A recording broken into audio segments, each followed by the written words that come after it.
Kamusta naman mga bossing ang inyong Raider Pro o Raider Blade man yan? Ano mang klaseng version na meron ka ngayon? Sana masaya ka. Malaki ang bilib ko sa iyo dahil hindi ka nadadala ng sitwasyon ng panahon.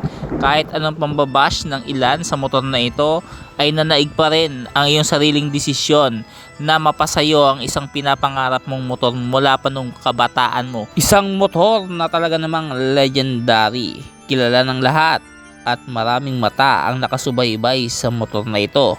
Hindi lang nagustuhan ng ilan ang malakuba na batok na parang Fury at malasrek ang muka na nakalawit ang dalawang tenga. Idagdag mo pa ang lagayan ng sunrocks na nakatabi sa napakainit na makina. Mga bagay na pinagdududahan ng ilan at yung iba naman dahil sa kagustuhan na wag na mag-modified dahil kung kukuha nga naman sila mas malamang sa malamang gayahin nila yung forma na ginawa ni Reed Motovlog. Yun nga lang gagastos ka pa. Na kung saan hindi lahat kayang gumastos para sa modification para makuha mo yung tindig na yung tipong hindi ka nagagastos pa. Sa motor na ito, talaga namang mapapagastos ka dahil kung hindi mo nga naman trip yung ganitong forma, malamang sa malamang i-modified mo ito at para makuha mo yung tindig na gusto mo. Dito nagkakaroon ng buffering sa pagitan ng sales at sa pagitan ng mga consumer kung kukuha ba ng motor na ito o kukuha na lang ng isang motor na maporma na, hindi mo na kailangang i-modified, gagamitin mo na lang at nakuha mo na yung tindig ng motor, ando na rin yung speed, lahat, wala ka nang gagastusin, gagamitin mo na lang.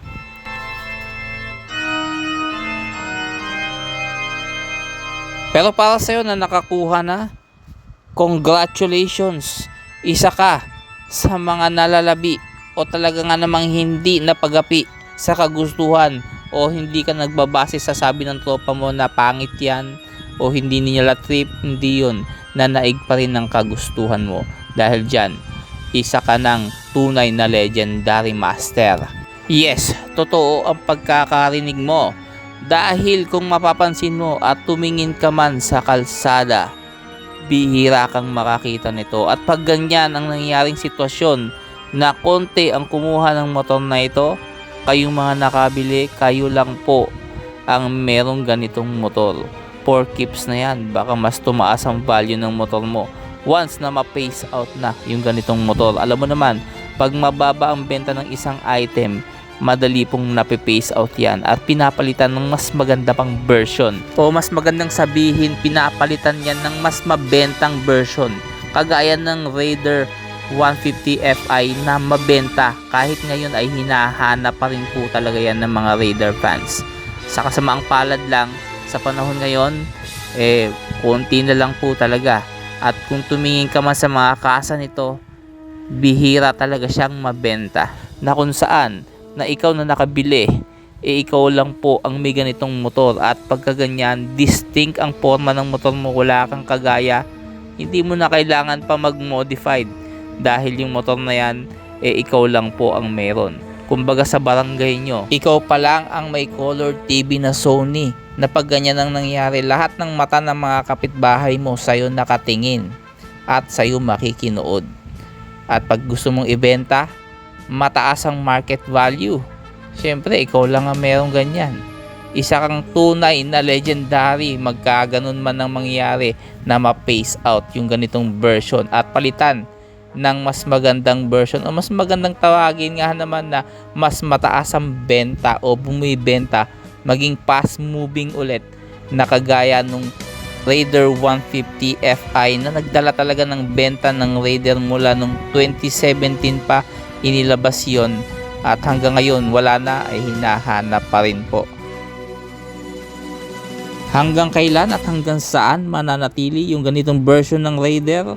Iyan na nga alamin pa natin sa mga susunod pang panahon kung hanggang saan ang itatakbo ng motor na ito. Pero ayon sa data, ayon sa trending ng benta, parang kometa na bumubulusok pababa na naglalagablab. Tipong wala na makakapigil kahit ilang vlogger pa mag-promote.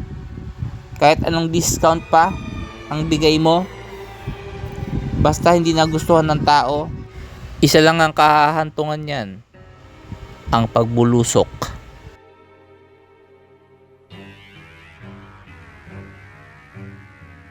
Pero wag kang mag-alala, hindi pa rin naman nagbabago ang laro.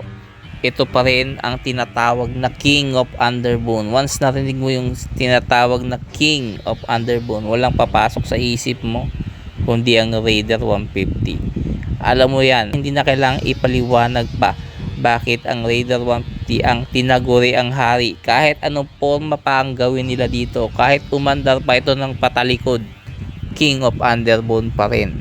Hindi lang dahil sa gusto ng Suzuki na sila ang tawaging king, kundi ang mga tao mismo. Yung mga rider na kumuha ng motor, sila ang nagbansag dito. At yung iba naman, pinapangarap pa rin ito hanggang ngayon.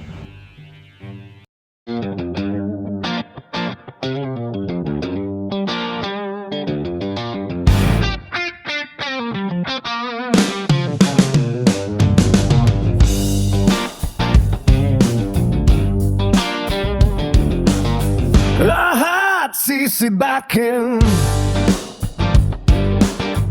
walang palalampasin. Kahit big bike kahalapin, kahit nalikabo pa rin.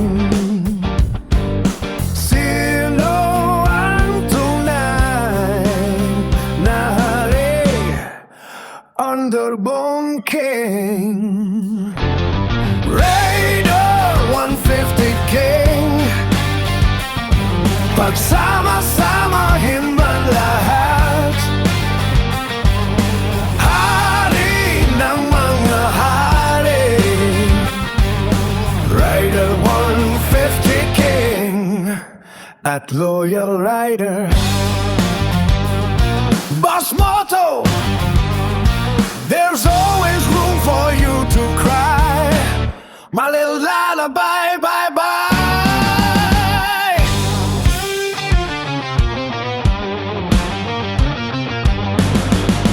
Paalam na sa'yo, mag-Superman lang ako.